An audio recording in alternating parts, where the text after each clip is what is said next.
Pasar aman itu kita berikan pelang pasar yang dia menunjukkan bahwa dia itu pasar pangan segar aman, pasarnya mana, ada pemdanya mana, itu kita berikan pelang di depan. Selain itu,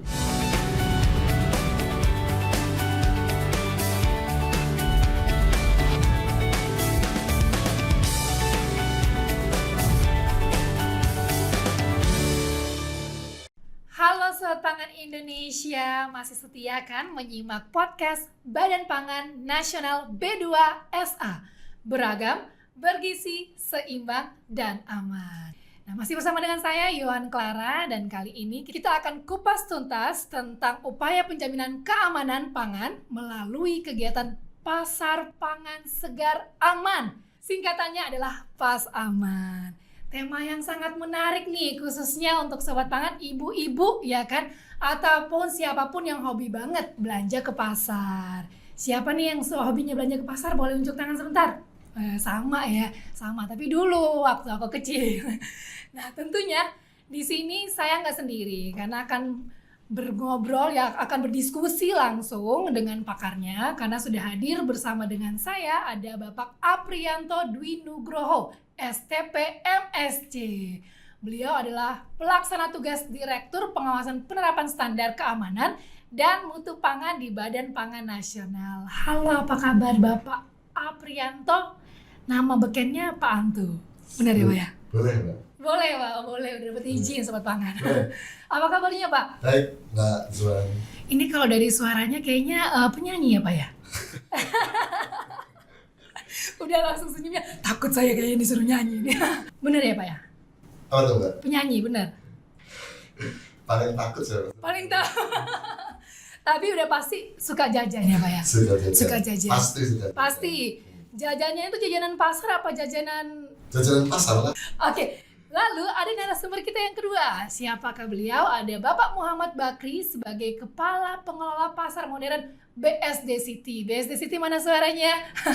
Halo Pak Bakri. Halo, Apa kabar Pak? Alhamdulillah baik. Alhamdulillah, terima kasih sudah jauh-jauh dari BSD untuk bisa hadir di podcast kita kali ini ya Pak ya. Siap sharing ya Pak ya? Siap sharing. Baik. Saya mau nanya nih ya ke Pak Bakri. Kalau ngomongin pasar tradisional pasti mungkin dikaitkan dengan becek ya. Bukan gak ada ojol ini ya Pak ya, gak ada ojolnya ya. Tapi beceknya aja gitu kan. Dan juga tidak tertata. IKEA agak berantakan ya Pak ya. Terus aku penasaran nih, sebenarnya beda pasar umum ya atau pasar tradisional itu dengan pasar modern itu seperti apa Pak? Perbedaannya? Baik, Mbak Iwan, terima kasih. Jadi gini, perbedaan antara pasar tradisional dan pasar modern itu sendiri, kebanyakan memang image daripada masyarakat bahwa pasar tradisional itu terkesan tuh kumuh, becek, tidak aman, banyak preman segala macam. Dan insya Allah, alhamdulillah kita bangun pasar modern BSD ini sudah mengakomodir dari masyarakat bahwa pasar kita itu aman, bersih, kebersihannya juga dijaga 24 jam. Jadi tidak perlu khawatir. Terus juga keamanannya juga kita sudah dibantu dengan security dan lain sebagainya, juga kita sudah siap siaga. Oke, jadi benar-benar terupdate sekali ya Pak ya dari berbagai macam sisi ya Pak ya. Dari segi air, sanitasi segala macam ini sudah kita tersediakan. Oh, oke, berarti udah bisa dibilang no becek-becek klub ya Pak ya. Tapi ojek tetap ada ya kan Pak? Ojek kita ada. Ada. Justru bagus Penataannya. Nah, kalau boleh tahu nih Pak Bakri ya, sebenarnya awal terbentuknya pasar modern itu seperti apa sih Pak? Apakah tiba-tiba pada suatu sore habis minum kopi terbesit ide seperti itu, ataukah memang karena melihat sekeliling ya, wah kayaknya kita butuh pembenahan yang lebih jauh lebih baik ke depannya. Seperti apa Pak awal mula terbentuknya? Iya, pada pasar tadi saya bilang bahwa pasar seluruh Indonesia itu terkadang memang image-nya itu kotor, kumuh, bau dan lain sebagainya. Bagaimana kita, terutama saya pengelola pasar, agar semua itu hilang. Jadi semua image orang itu ke pasar itu tidak khawatir. Jadi bagaimana cara kita membangun sebuah pasar itu yang tidak ada istilah, mohon maaf, ada premannya, ada orang becek, itu sekali lagi itu kita hilangkan.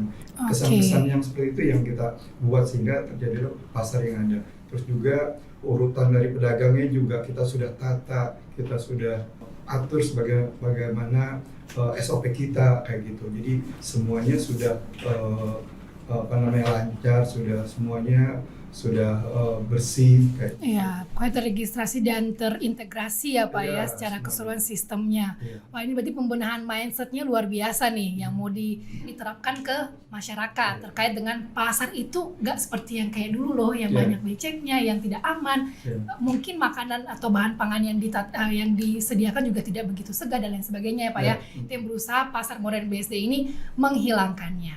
Iya. Nah, ini melihat banyaknya pasar di Indonesia ya, bahkan mencapai belasan ribu. Ya kan? Iya. Ini mungkin sedikit games ya. Saya ingin tanya ke Pak Anto sebentar nih sebelum kita lanjut. Boleh nggak Pak Bantu disebutkan 5 pasar lah di Jakarta ini? 5 pasar.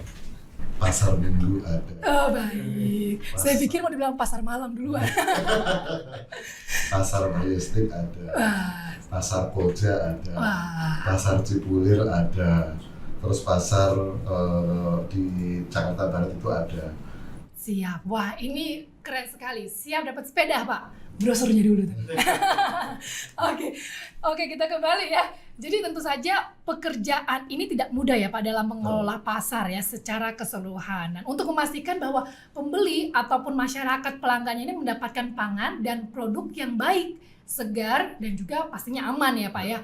Nah, kembali lagi nih kita mengingat Pak, tahun 2023 lalu tepatnya di bulan November ya, bahwa Kepala NFA, biar keren dikit Pak, ya kan, National Food Agency gitu kan, atau Badan Pangan Nasional melaunching program PAS Aman, Pasar Pangan Segar Aman, ya kan. Nah, program ini adalah upaya penjaminan keamanan pangan segar di peredaran dan sudah tentunya ya, karena udah launching pasti udah mulai berdampak dong Pak. Ingin kita tanyakan sebenarnya apa sih Pak program PAS Aman ini? Sebenarnya secara definisinya, harafiahnya seperti apa, dan apa yang kemudian juga melatar belakangi sehingga terbentuknya program PAS Aman ini? Ya, sulit itu pertanyaan Mbak Zuan. Waduh.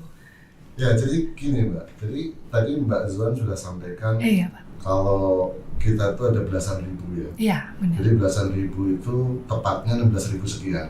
16.000 sekian. 16.000 sekian. Ada pasar tradisional yang ada di Indonesia. Badan Pangan Nasional diberikan mandat untuk menjamin pangan yang aman bermasyarakat. Sehingga kita tuh punya mekanisme untuk menjamin pangan aman itu dua cara. Oke. Yang pertama, ada kalau dia pangan segarnya dikemas, itu ada namanya izin edar.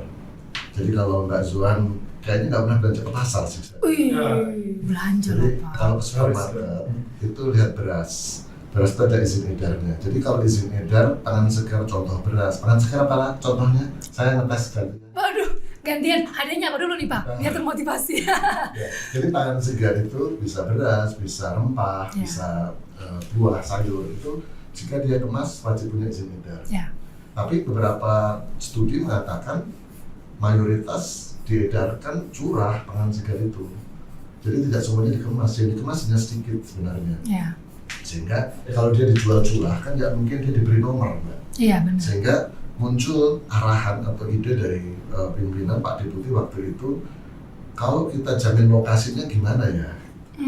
Jadi makanya kita buatkan, tadi Pak Bagri sudah sampaikan di pasar modern BSD ada serangkaian SOP yang diterapkan sehingga muncul keyakinan bahwa pangan itu aman. Ya. Itu yang coba kita kembangkan. Kami diperintahkan untuk melakukan studi dari beberapa guidelines yang dikembangkan oleh FAO, oleh WHO. Terus kemudian waktu itu saya sempat mendampingi Pak Deputi ke Cina, juga mempunyai program yang sama persis gitu, sehingga pasar itu ada proses pengujian yang dilakukan mandiri. Jadi kalau kita bergantung pada pemerintah, bergantung sama pemerintah, itu kan petugasnya atau pegawainya terbatas, Mbak. Iya. Padahal pasarnya 16.000. Benar. Sehingga yang ingin kita bangun semangatnya adalah secara mandiri pasar itu mempunyai sistem yang bisa diterapkan oleh mereka sendiri, sehingga mereka mempunyai sistem yang kontinu untuk menjamin kebersihan, jamin keamanan pangannya dengan rapid test, jamin pendataan perdagangannya, sosialisasi yang tadi Mbak Zuan sampaikan di awal, perubahan mindset tadi, itu sebenarnya goalnya. Karena goalnya, semangatnya yang kita bangun di pasar aman ini adalah food safety culture.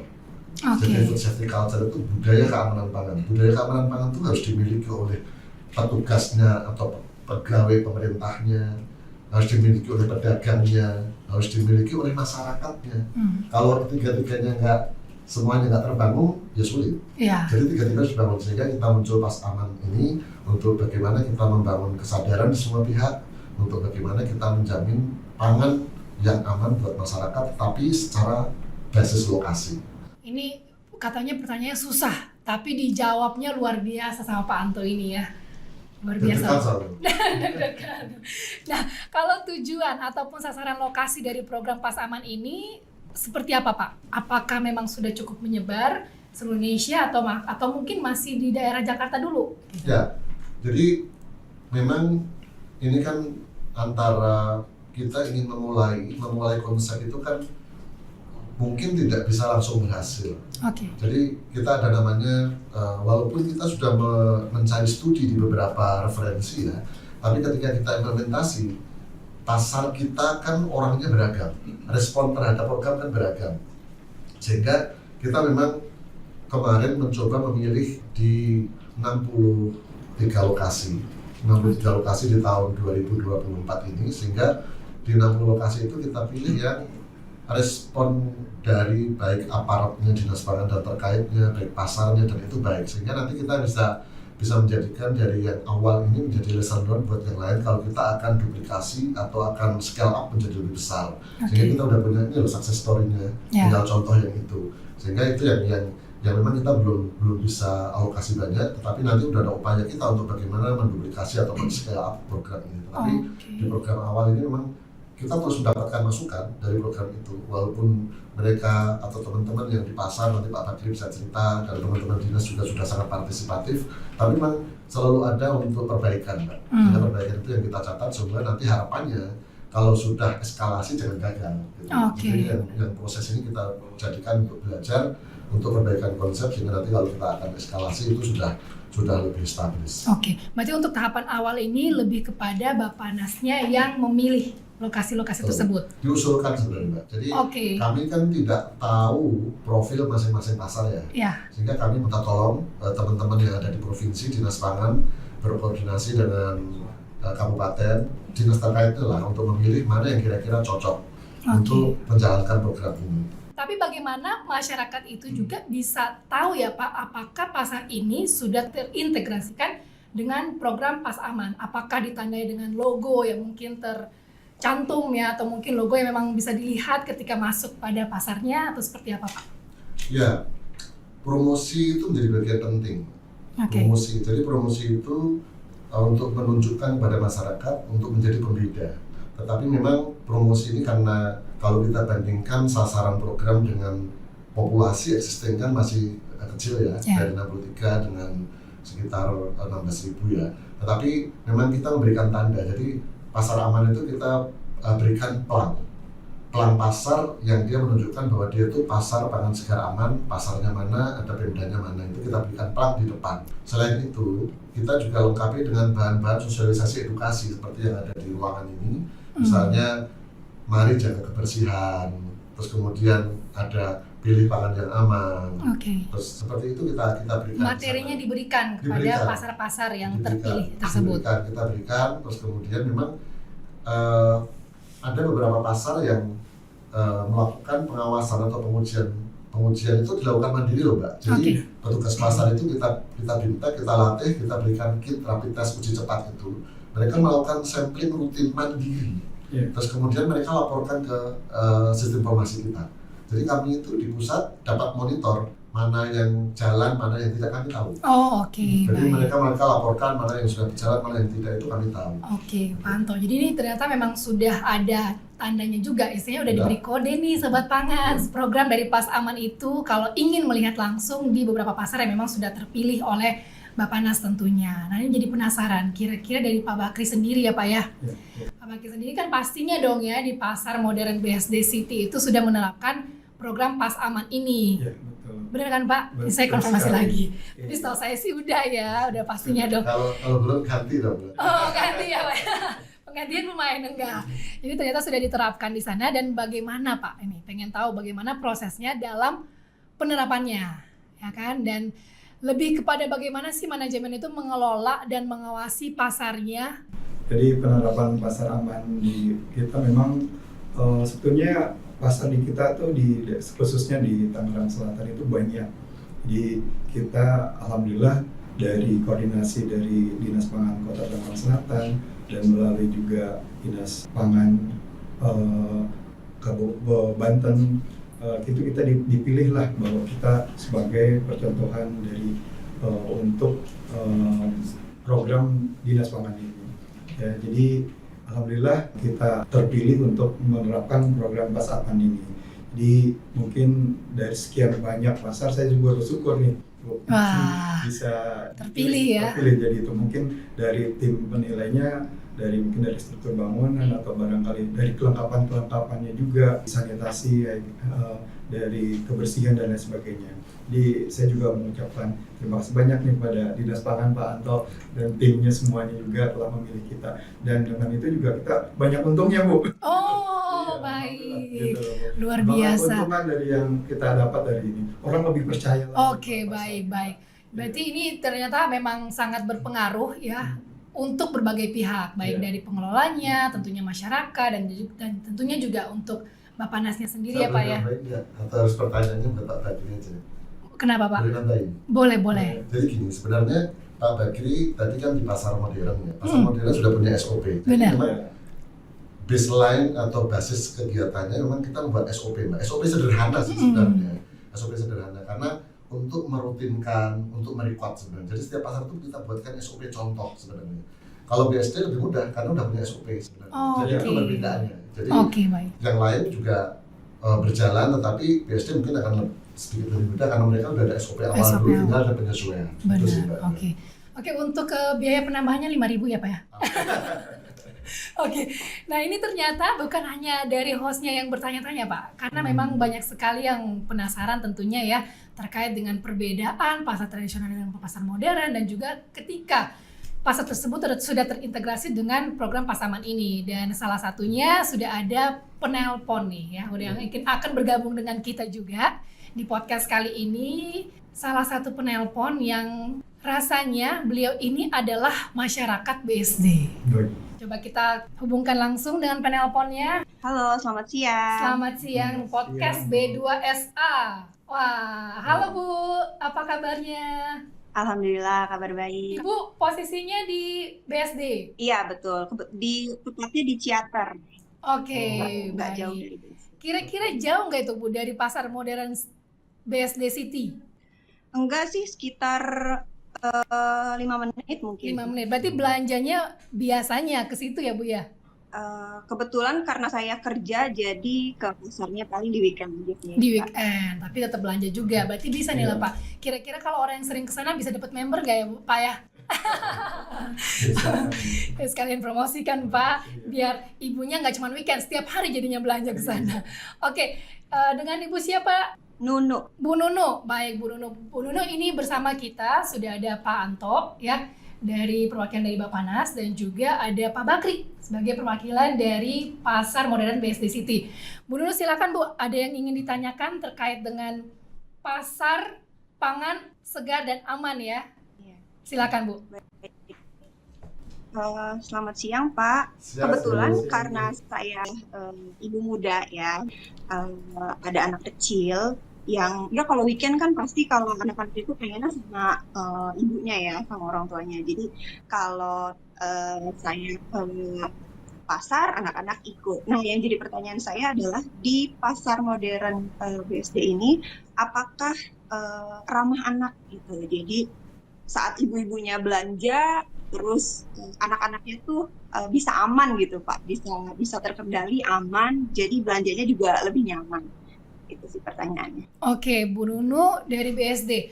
Pak, pasar yang friendly untuk anak-anak. Nah, ini pas banget ya, tadi kan di awal saya sempat menyebutkan ya Pak ya, bahwasannya ingatan masa kecil saya terkait pasar itu kayak aduh becek, males banget gitu kan. Tapi karena disogok pakai permen jadi ya udah ke sana gitu kan. Nah, gimana perkembangan pasar zaman sekarang melihat hal tersebut? Apakah sudah diupdate juga dari sisi lebih ramah ya untuk kawasannya untuk anak-anak atau seperti apa Pak?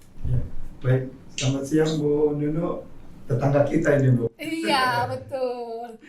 Iya Bu Nunu, jadi pasar modern BSD itu alhamdulillah sih sudah ramah anak dengan kita menerapkan semua pedagang yang ada, SOP yang ada di situ, para pedagangnya tidak selama dia berdagang tidak diperbolehkan untuk merokok, tidak boleh memakai baju yang juga yang kelihatan segala macam lah kayak gitu Bu ya. Ya. Pokoknya sopan lah. Ya gitu. harus sopan. Terus juga kita juga punya security yang security wanita yang bisa membimbing, bisa ditanya kalau misalkan ada, bahkan dari sekolah-sekolah yang ada di sekitaran BSD pun itu mereka diajari berbelanja situ, datang ke situ untuk bagaimana caranya berjual, bagaimana membeli, bagaimana caranya mereka berbelanja, menawar juga. Menawar Iya, juga. itu skill loh Pak. Iya, Ya maksudnya. Iya. Ya.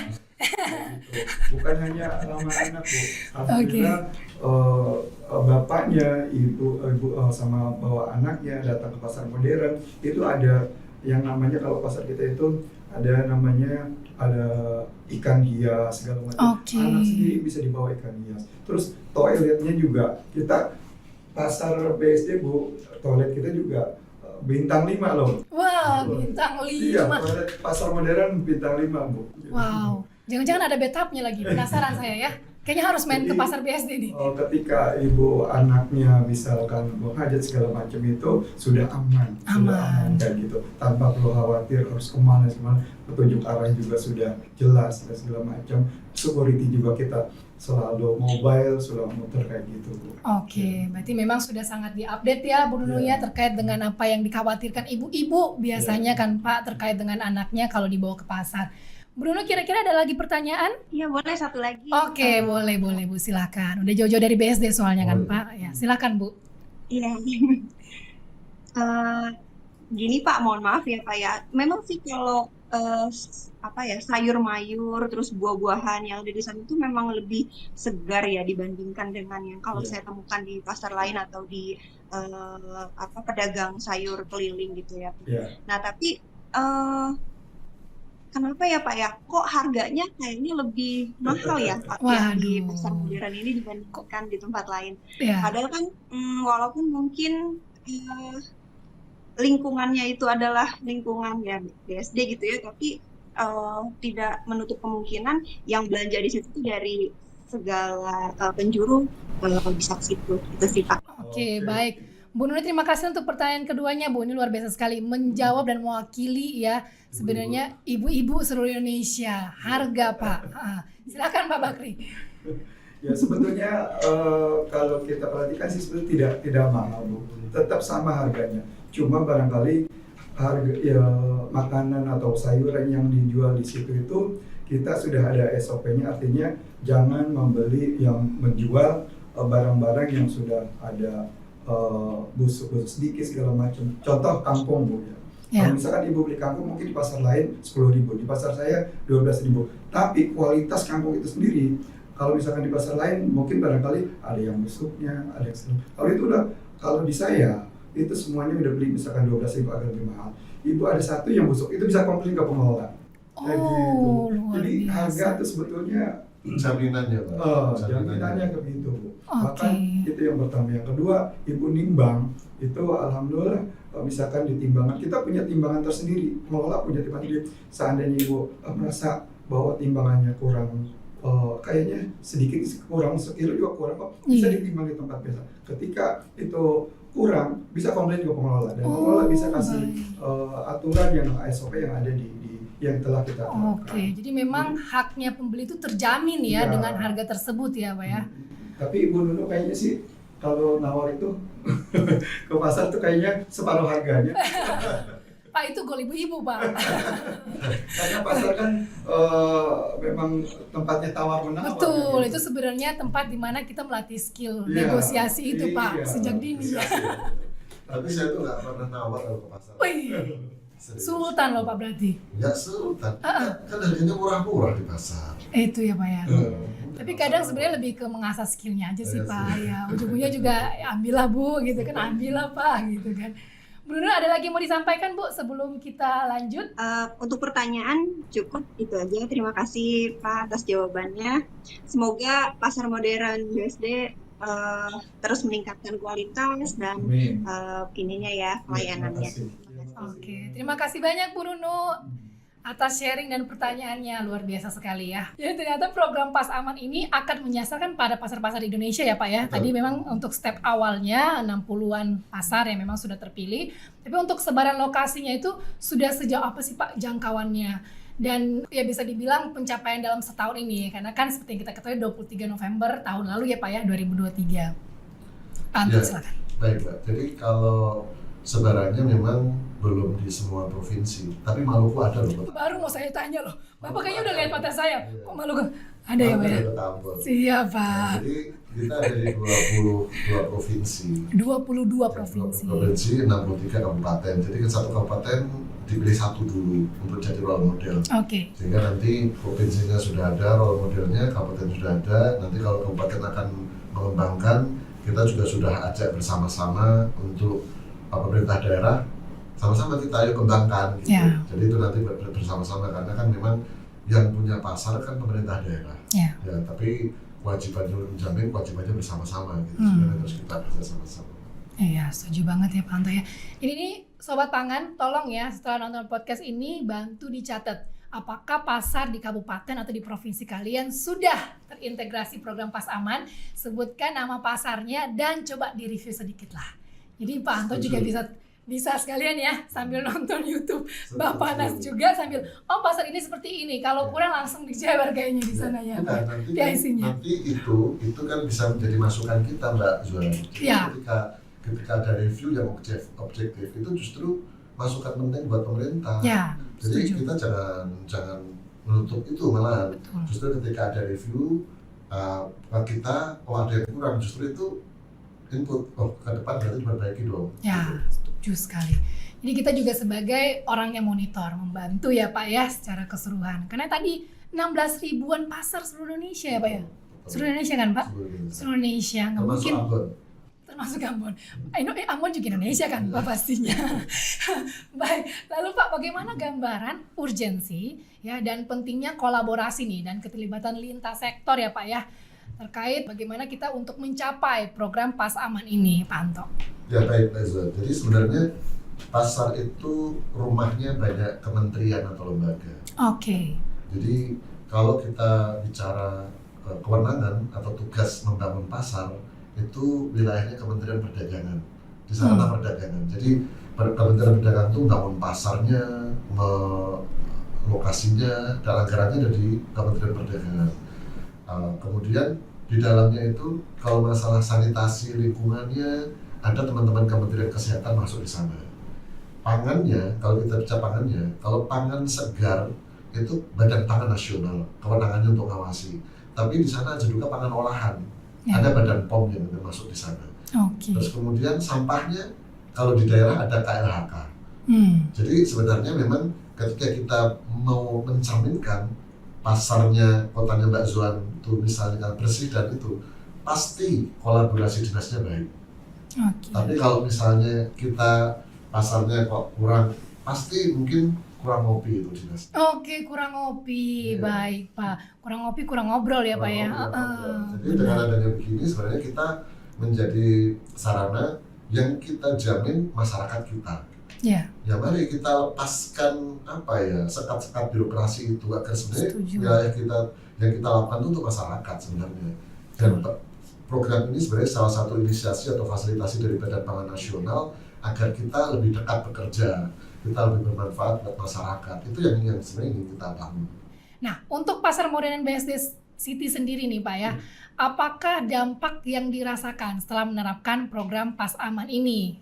Dari sisi pengelola mungkin? penjual dan juga pelanggan atau pembelinya seperti apa?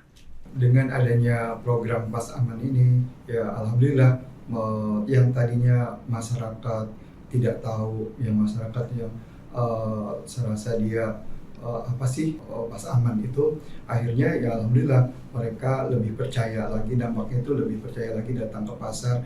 Kan jarang pasar apa namanya tradisional orang apa namanya itu menganggap takutnya nggak sehat, takutnya nggak itu saya males lah untuk ke pasar sana.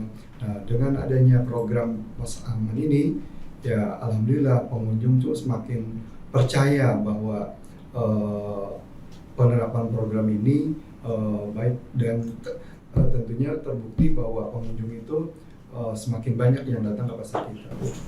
Kayak gitu sih. Oke, baik. Jadi memang dengan program ini sebenarnya semuanya berdampak ya Pak. Ya, Merasakan dampaknya baik dari sisi pengelolanya, Ya. ya dari sisi penjualnya atau Iya. pedagangnya, pembelinya juga pasti akan merasakan. Karena memang program ini dirancang untuk semua, Ya. bukan untuk kepentingan kelompok-kelompok tertentu ya tentunya Pak ya. Nah Pak Anto, kira-kira tujuan besar dari program ini kan adalah tentunya untuk kedaulatan pangan Indonesia. Setuju ya Pak ya?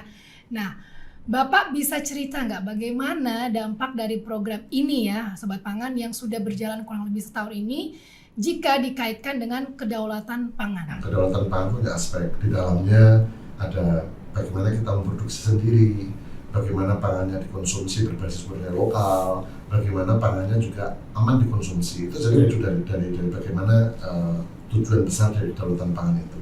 Jadi sebenarnya salah satu tujuan itu ingin dicapai dengan pasar pangan aman itu sebenarnya. Jadi kalau nanti pasar aman itu menjadi sentra peredaran yang memang disukai masyarakat dengan harga yang murah, dengan kualitas per market, lingkungannya itu kan luar biasa, sehingga masyarakat akan mendapatkan haknya, mendapatkan pangan yang segar, murah, bersih, dan tentu aman. Itu yang menjadi harapannya, sehingga nanti goal besarnya kalau pangan itu semua aman, itu masyarakat lebih sehat loh.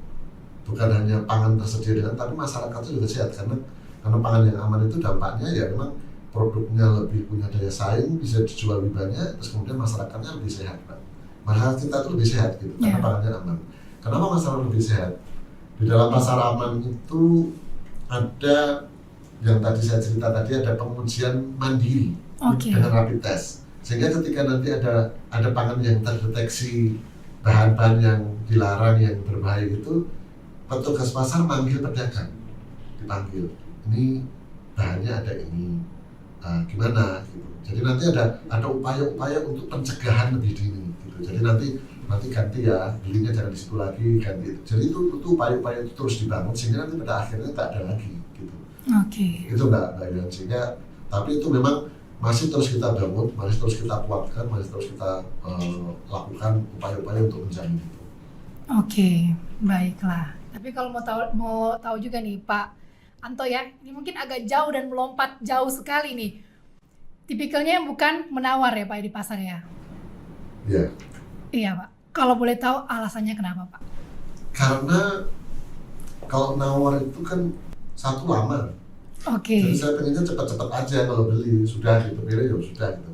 Yang kedua, kan kadang-kadang saya juga maksudnya biasa aja nggak kayak Mbak Anita. Cuman maksudnya terkadang perbedaan harga kalau misalnya kita di pasar yang jual nenek-nenek misalnya, apa iya sih 2.000 itu kadang-kadang apa kita parkir aja kadang 2.000, terus ke 2.000 kita tahu kadang-kadang sudahlah mungkin rezeki nenek itulah gitu. Jadi nggak kita kurang 2.000 juga nggak jadi kemana-mana kok gitu. Itu kadang ngopi yang lebih lumayan aja 25 kita jajan-jajan aja, iya masa benar. itu kita tawar cuma 2.000 itu sih Mbak. Jadi bukan karena filosofi apa ya udahlah bagi sama biar mungkin itu membantu para pedagang yang tadi.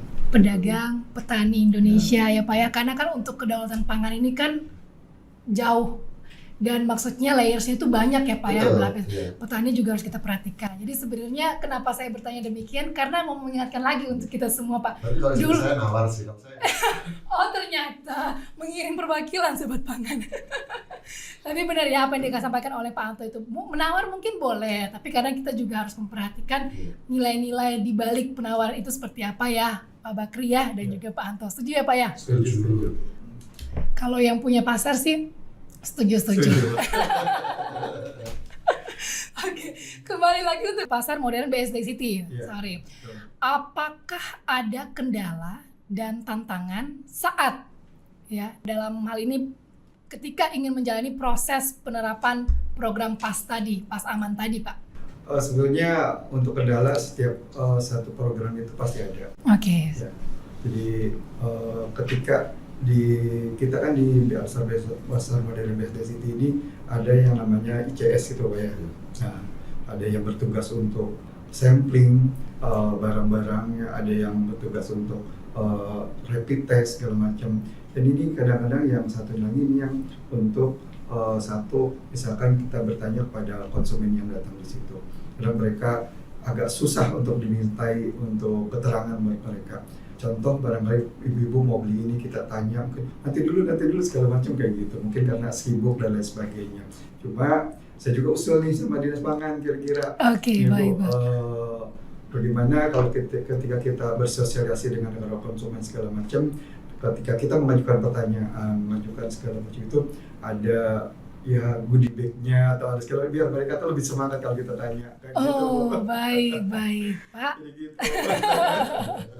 Jadi biar pekerjaan kita juga semuanya lancar. Jadi kedepannya juga orang yang ditanya juga semakin malah senang ditanya kayak gitu. Malah nanti malah senang kalau datang ke pasar ada hadiahnya gitu. Menarik. Kayak gitu, Bu. Nah ini mungkin masukan-masukan yang harapannya ya bisa diperhatikan bersama ke depannya ya Pak Bakri ya. Kalau tahu sendiri kan kalau ibu kan kebanyakan pasar kebanyakan ibu. Iya pasti. Karena bapak-bapaknya nunggu di parkiran biasanya Pak. Ngopinya di sana, benar. Saya ikut beli. Ikut beli Pak. Karena saya suka jajan tadi. Baik. Jadi Suka beli buah lokal. Buah lokal. Jadi ikut bayar juga Pak. Udah pasti dong. Ya kan, ATM-nya namanya juga ATM berjalan ya Pak, jadi harus ngikut di belakangnya. Baik, terima kasih Pak Bakri. Nah untuk Pak Anto sendiri kan memperlakukan sebuah program apalagi dengan dampak yang besar ya kan luas sekali Indonesia, bisa kita bayangkan bersama, pastinya tidak mudah dong ya. Nah dalam implementasinya nih Pak, boleh sharing nggak kira-kira apa saja kendala dan juga tantangan yang membentuk dan juga membuat program ini bisa sustain ke depannya? Jadi sebenarnya gini Mbak, memang tadi kan kita udah bicara bahwa pasar itu rumahnya punya dinas. Jadi kalau kita ingin program kita berhasil di pasar, memang yang pertama harus ada komitmen bersama. Pemerintah daerahnya, dinas yang terkaitnya, ayo garap bareng-bareng pasarnya. Kalau itu ada, insya Allah bisa. Yang kedua, petugas pasarnya sendiri yang tadi Pak Bakri sampaikan konsisten. Kan di sana ada SOP. Tadi Pak Bakri sampaikan ada ICS itu kita sebut internal control system. Internal control system itu petugas-petugas yang dilatih, yang mereka melakukan tugas-tugas di SOP-nya tadi. Ada yang mendata, ada yang melakukan rapid test, ada yang mengawasi kebersihan. Jadi mereka melakukan ini terus kemudian dilaporkan. Jadi kalau mereka juga komitmen berjalan, karena ketika nanti pasarnya berhasil, pasarnya menjadi tujuan banyak masyarakat, tentu pengelolanya juga akan mendapatkan benefit di situ kan. Sehingga memang di situnya juga harus sama-sama. Yang ketiganya yang sama-sama harus kita terus sampaikan adalah masyarakatnya. Jadi terkadang misalnya ada makanan itu dijual murah seperti itu Pak, tapi misalnya dia sudah nggak segar, sudah apa, terus kemudian sudah katakanlah misalnya ada penambahan yang apalah dan tambahan yang misalnya nggak baik gitu, nah itu masyarakat juga harus diedukasi. Jangan yang penting beli murah, tetapi lihat dulu kualitasnya, sehingga kualitas yang baik kayak gini loh. Kesadaran masyarakat juga sama-sama kita bangun, sehingga nanti kalau semua sistem itu include gitu, terlibat bersama-sama menggarap itu semua, sih insya Allah bisa. Tetapi memang tadi kendalanya adalah konsistensi itu masih perlu waktu. Kemudian respon dari daerah ini kan kita otonomi ya, otonomi. Jadi respon masing-masing provinsi beda-beda.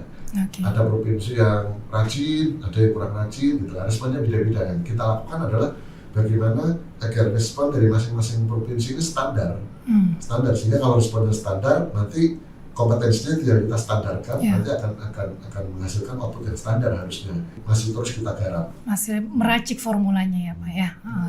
Nah kalau dari Badan Pangan Nasional sendiri nih Pak, adakah upaya untuk memperbaiki dan menyempurnakan program tersebut ya, dan di mana dalam setahun ini kan mungkin sudah melalui trial and error-nya ya Pak ya, lika-liku sudah pasti dihadapi lah. Nah percobaan terus-menerus itu pasti akan dipantau dampaknya. Kira-kira seperti apa nih Pak mungkin aktivitas-aktivitas ke depannya? Ya, makasih Mbak Iwan. Jadi kita setiap tahun melakukan evaluasi. Jadi evaluasi itu masing-masing pelaksana itu kita minta presentasi Mbak. Jadi mereka presentasi seperti apa, kita minta pendapat dari pakar, ada yang dari IPB, ada yang dari asosiasi gitu. Kita minta untuk memberikan pandangan. Kalau kita punya pedoman seperti ini, pelaksanaan seperti ini, lantas apa yang harus diperbaiki. Jadi kita juga mendengarkan masukan dari para pakar, terus kemudian kita juga melihat dari hasil evaluasi itu. Nah ini nanti kesepakatan kita untuk menuangkan dalam pedoman yang akan datang. Antara lain misalnya tadi yang kami sampaikan, misalnya dulu kita bahan-bahan promosi itu bentuknya printing seperti ini nih, yang ada di ruangan ini. Sekarang kita rasa mungkin orang belanja di pasar sebagian buru-buru. Coba kita buat promosi yang sifatnya suara, tinggal putar. Jadi kalau diputar itu akan terus-menerus baik didengarkan oleh pedagangnya maupun, sehingga kalau lama-lama ada suara kok ya lambat laun akan berubah pola, sehingga perubahan pola itu nanti yang sejatinya bisa menciptakan atau membuat pasar itu lebih baik sebenarnya. Kemudian bahan promosi kita terus kembangkan, konsepnya kita terus perkuat. Jadi kalau nanti ada pengecekan, kalau yang positif gimana? Ya itu koordinasikan dengan dinas, bagaimana tidak lanjut hasil pengawasannya. Kalau misalnya yang positif, kita bisa lakukan pembinaan, kita bisa cari sumbernya di mana, kita bisa lakukan pengujian lanjutan gitu. Itu fasilitasinya teman-teman di Dinas Pangan. Jadi itu yang terus kita perkuat Mbak Iwan. Oke, baik. Terima kasih Pak Antoni, luar biasa sekali ya. Ternyata memang penyempurnaan atau perbaikan-perbaikan tetap terus dilakukan untuk lebih baik ke depannya tentunya Pak ya.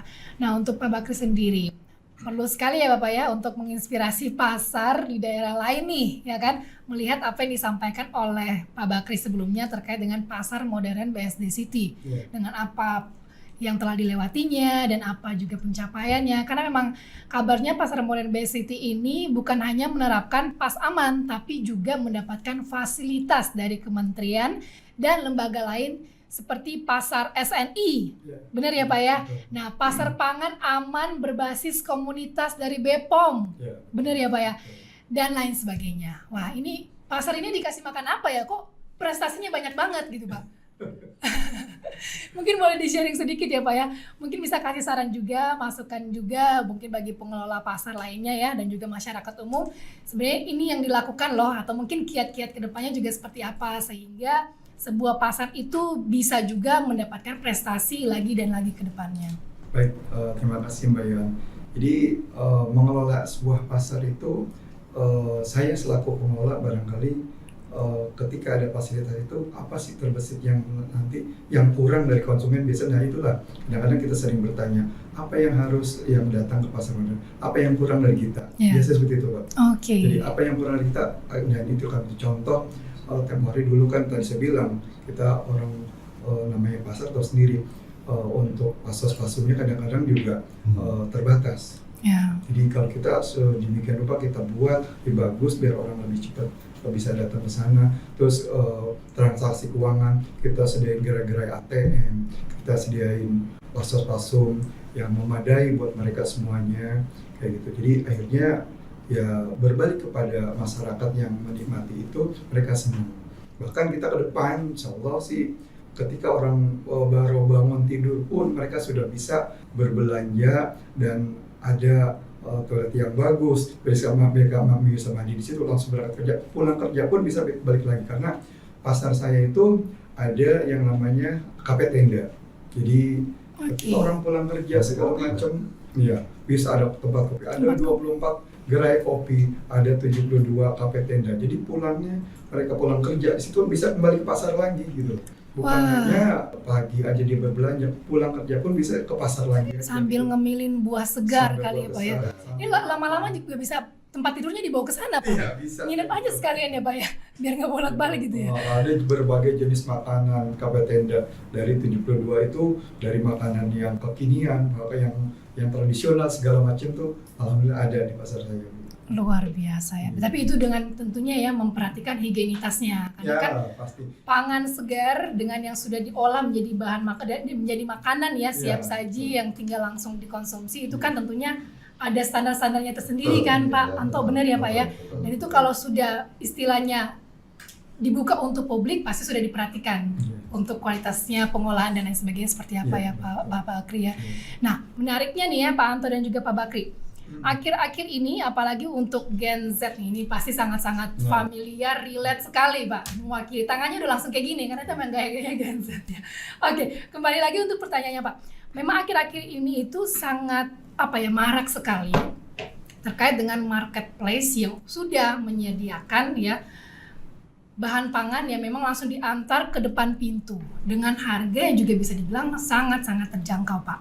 Nah, kalau kita sebagai pembeli ya kan, kebetulan saya juga salah satu pemakainya Pak, kalau lagi sibuk banget Makanya ya. nggak pernah ke pasar ya. Ke pasar lah Pak, beli jajanan juga nih. Bisa-bisa nanti saya janjian sama Pak Anto di pasar aja kali ya, sambil ngopi ya Pak ya. Iya, biar membuktikan kalau saya ke pasar gitu kan. Saya juga salah satu pemakainya Pak, ketika ya waktu dia memungkinkan untuk ke pasar. Dan itu kita lihat bahwa secara kesegaran dari bahan pangannya itu bisa dikategorikan segar juga. Nah, tapi untuk mutu jaminan secara keseluruhannya seperti apa tuh Pak Anto? Apakah dari Bapana sendiri pun juga memperhatikan ke arah penyajian ya pasar seperti itu atau seperti apa Pak? Tadi online market ya? Iya, online market. Ya, makasih Pak Jan. Ini tepat banget nih. Untung. Jadi Badan Pangan Nasional tuh untungnya sudah mengeluarkan Peraturan Badan Pangan Nasional nomor 2 dan nomor 9 Nomor 2 dan nomor 9. 2024 Oke. terkait dengan pengawasan pemenuhan persyaratan keamanan mutu label gizi dan iklan pangan Oke. di peredaran. Salah satunya yang harus kita awasi adalah peredaran daring. Oke. Jadi nanti peredaran daring itu menjadi objek untuk pengawasannya dari teman-teman Badan Pangan dan Dinas Pangan.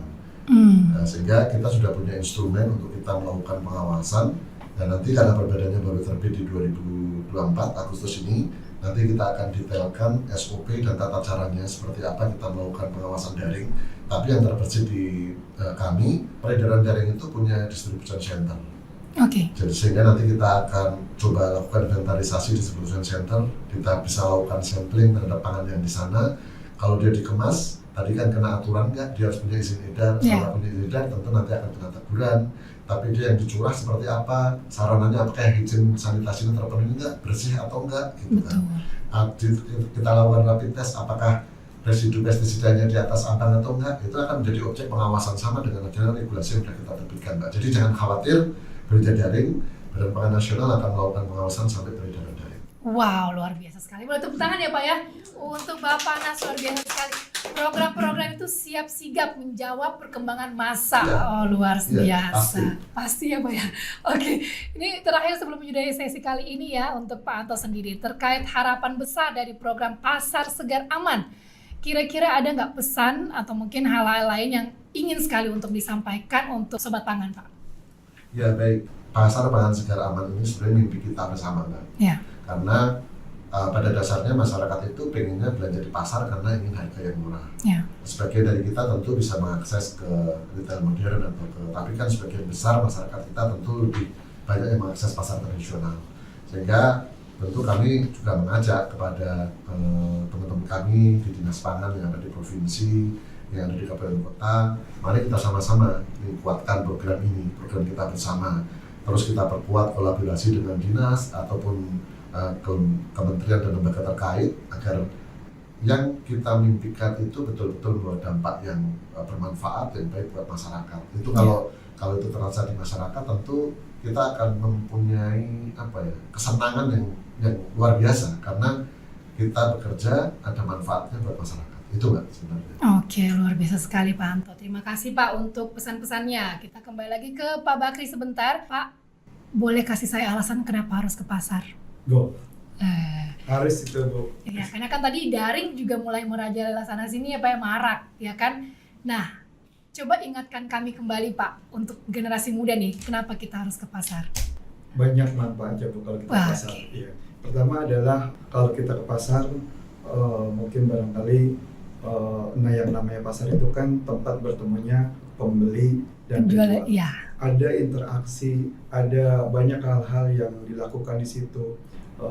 Terutama kalau kita ke pasar misalnya contoh, ibu-ibu biasa beli cabai sekilo bisa nyambung cabai lagi. Artinya banyak keuntungannya lah Bu. Oke. Ya kalau di supermarket ya apa yang dia timbang dia tembala, dia itu yang dia beli. Iya. Jadi kalau misalkan ibu berbelanja ke pasar, misalnya beli bawang setengah kilo, ngambil lagi dong, atau beli kue bisa ngambil satu, itu biasa hal-hal Oke, kayak gitu. jadi bonding relationship Bonding antara relation. penjual pembeli itu tidak bisa tergantikan sebenarnya Iya, Pak ya. terus juga silaturahmi mereka juga Setuju. jadi kedepannya bisa lebih kenal lagi, lebih akrab lagi kayak gitu. Sosialisasi mereka juga lebih bagus lagi. Kayak Betul gitu. sekali. Banyak kalangan Sesuai di dengan- pasar itu. Iya, sesuai Banyak dengan kalangan yang terlibat di pasar. Iya. Betul. ya sesuai dengan budaya kita lah, dari Ya. tindakan sering ngobrol segala macam kayak gitu. Betul, dan jangan lupa Pak, sebenarnya itu tempat berkumpulnya agen. Iya. Iya kan Pak? Bertukar informasi, transformasi ya. Bertukar informasi itu tempatnya di situ, transfer informasi itu loh Pak. Pasar ya. Iya, FGD, Focus Group Discussion. Ya, Ya, jadi FGD. ibu-ibu itu pasti ada aja Iya. informasinya yang ditukarkan kan Pak. Iya, Dan itu itu terjadi salah di satu. pasar Sobat Pangan. Jadi jangan Iya. melupakan pasar ya. Iya. Oke, baik. Ada lagi Pak mungkin harapan yang ingin disampaikan untuk Sobat Pangan? Ya, harapan saya sih mungkin dari Badan Pangan ini sendiri, ya saya terima kasih sudah diberikan kepercayaan untuk program ini. Ke depan barangkali juga bukan hanya pedagang-pedagang aja nih yang dikasih program pas aman biar dia higienis segala macam, tapi juga hilirisasinya juga harus tetap dijaga. Misalkan distributor itu sendiri juga jangan ngasih barang yang misalnya mengandung bahan pestisida segala macam. Karena kan kalau pedagang kita biasanya Bu, kalau sudah sama distributor sendiri, untuk pindah ke distributor lain kan perlu ada adaptasi lagi Ya, segala macam betul. kayak gitu. Jadi yang diterapkan bukan jangan hanya di pasar saja, tapi juga distributor yang besar juga, mereka mengirim barang ke pasar itu harus sudah istilahnya sudah bagus lah. Ya, difilter Sudah lagi, difilter dibikin lagi. testing mandiri Kayak tadi ya gitu. Pak ya kalau Iya. bisa. Oke, baik. Terima kasih Pak Bakri. Berakhirlah sudah ya pembahasan kita tentang perpasaran ya kan. Kalau sudah mendengar seluruh informasi dalam podcast kali ini, makin semangat dong ya tentunya untuk belanja ke pasar ya Pak Bakri, Pak Anto. Harus, ya. Oke, jadi menarik sekali untuk pembahasan kita kali ini. Tentunya ya belanja ke pasar itu wajib, harus ya sebisa mungkin kita sempatkan karena ternyata memang banyak sekali manfaatnya. Dan tentunya pemerintah lewat Bappenas pun juga selalu berusaha untuk bisa menghadirkan bahan pangan yang aman ya, yang segar, yang memang secara kualitas itu sangat terjamin untuk goal terakhirnya adalah untuk mendukung kedaulatan pangan Indonesia tentunya. Jadi jangan lupa follow sosial media ya Badan Pangan Nasional dan juga klik subscribe untuk channel YouTube ini untuk dapetin tentunya berbagai informasi seputar keamanan, keragaman dan juga kesehatan pangan. Dan dari sini kita sama-sama belajar dan berupaya untuk memastikan keluarga dan masyarakat sekitar kita memiliki pondasi pangan yang kuat sehingga dapat menciptakan generasi yang sehat, aktif dan juga produktif. Terima kasih sekali lagi untuk Pak Anto dan juga Pak Bakri atas sharing dan insight yang luar biasa yang bisa kita dapatkan bersama kan Sobat Pangan hari ini. Dan terima kasih juga untuk Sobat Pangan yang setia menonton podcast ini. Semoga selalu diberikan kesehatannya Bapak-Bapak dan juga Sobat Pangan seluruh Indonesia. Kita bertemu lagi di tema yang gak kalah menariknya ke depannya. Saya dengan Yohan Clara, pamit undur diri. Sampai jumpa. Bye.